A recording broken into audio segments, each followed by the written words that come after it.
Assalamualaikum warahmatullahi wabarakatuh. Nama saya Aulia Trinuriani, NIM 342153 dari Ilmu Kalam B, Komunikasi dan Penyiaran Islam IAIN Pekalongan. Di kesempatan kali ini saya akan sedikit membahas mengenai mewaspadai teologi radikalisme pada era milenial. Saat ini eksistensi radikalisme memiliki banyak pintu masuk, baik secara luring maupun daring, sehingga mulai dari kalangan orang tua hingga anak muda yang masih produktif cukup rentan terpapar virus radikalisme. Untuk menangani hal ini, tentu saja semua pihak harus ikut meredam penyebaran tersebut. Selain sebagai sistem pendingin hati masyarakat dan pengayom, para pemuka agama mempunyai posisi penting dalam menjaga kebinekaan dan persatuan bangsa. Para pemuka agama saat ini memiliki tantangan yang tidak ringan. Selain dituntut untuk merekatkan ikatan kebangsaan, pemuka agama juga harus menjadi bagian dari penyejuk masyarakat, bangsa, dan negara. Kerukunan beragama menjadi fondasi utama bagi kelangsungan Negara Kesatuan Republik Indonesia. Jangan sampai Indonesia mengikuti negara-negara seperti negara Timur Tengah yang selalu berkonflik antar satu dengan yang lainnya. Apalagi konflik ini mengatasnamakan agama. Agama sudah semestinya digunakan untuk mendamaikan dan mencerahkan umat manusia, bukan sebagai alat untuk adu domba. Kita harus memahami secara sadar bahwa tidak ada satu agama di dunia ini yang mengajarkan radikalisme atau terorisme. Aksi teror dan propaganda radikal yang melanda dunia termasuk di Indonesia bukanlah karena adanya pengaruh agama tertentu, tetapi karena ulah manusia itu sendiri, baik individu ataupun golongan yang bersifat radikal dan tidak menginginkan adanya kedamaian. Jika dilihat dari sudut pandang agama, kata radikalisme dapat diartikan sebagai paham keagamaan yang mengacu pada fondasi agama yang sangat tinggi. Sehingga tidak jarang penganut dari paham atau aliran tersebut menggunakan kekerasan pada orang yang berbeda paham atau radikal untuk mengaktualisasi paham keagamaan yang anut dan dipercayai untuk diterima secara paksa. Selain itu, para penganut paham radikal cenderung memiliki pemahaman yang sempit, keras, dan selalu ingin mengoreksi paham orang lain yang bertentangan dengan ideologinya.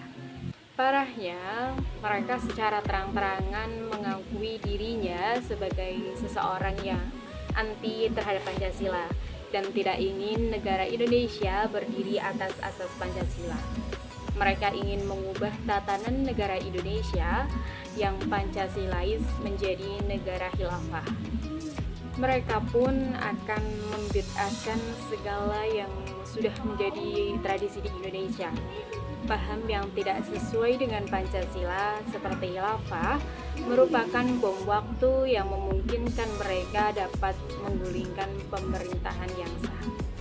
Padahal negara Indonesia sendiri adalah negara yang beragam, negara yang penuh dengan perbedaan agama, suku, budaya, bahasa, bahkan keyakinan.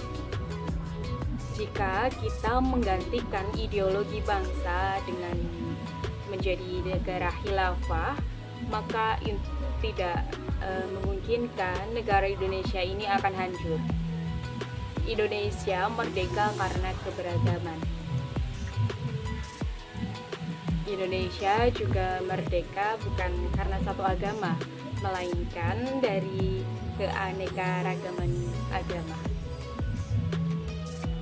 Oleh karena itu, kita harus mempunyai jiwa toleransi yang tinggi untuk mempersatukan Indonesia di atas keberagaman. Syekh Dr. Muhammad Adnan Al-Afyoni menegaskan, Nabi Muhammad tidak pernah membunuh dan selalu bergaul dengan siapapun tanpa memandang agama, baik Yahudi maupun Nasrani. Bahkan Rasulullah telah menegaskan bahwa mereka punya hak kepada mereka. Artinya, kita saling membutuhkan dan tidak bisa saling memusuhi antar sesama manusia. Ia justru mempertanyakan bagaimana mereka mengklaim dirinya sebagai pejuang Islam. Tetapi kelakuannya sangat jauh dari karakter Islam yang mencintai keindahan dan kedamaian. Perlu diketahui bahwa khilafah yang kerap diagungkan oleh kelompok radikal tidak bisa berkembang di Indonesia karena bertolak belakang dengan sistem pemerintahan Indonesia yang sudah disepakati bersama sejak kemerdekaan 1945. Ideologi bangsa sudah semestinya tidak perlu diperdebatkan. Pancasila sebagai ideologi Negara Kesatuan Republik Indonesia telah disepakati sebagai ideologi negara yang mampu merekatkan bangsa Indonesia dari Sabang hingga Merauke. Kita sebagai kaum muda, kaum yang akan menjadi generasi penerus bangsa harus bisa mengendalikan diri.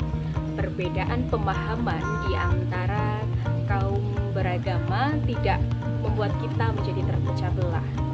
Dengan adanya toleransi yang tinggi, akan terwujudnya kedamaian. Semakin tinggi keimanan seseorang, akan semakin tinggi pula toleransinya. Islam adalah agama rahmatan lil alamin, yaitu sebagai bentuk rahmat dan rasa kasih sayang Allah Subhanahu wa taala, karunia dan nikmat yang diberikan kepada makhluknya di seluruh alam. Islam yang merangkul sesama dan bukan Islam yang memaksa. Islam yang ramah dan bukan Islam yang marah-marah.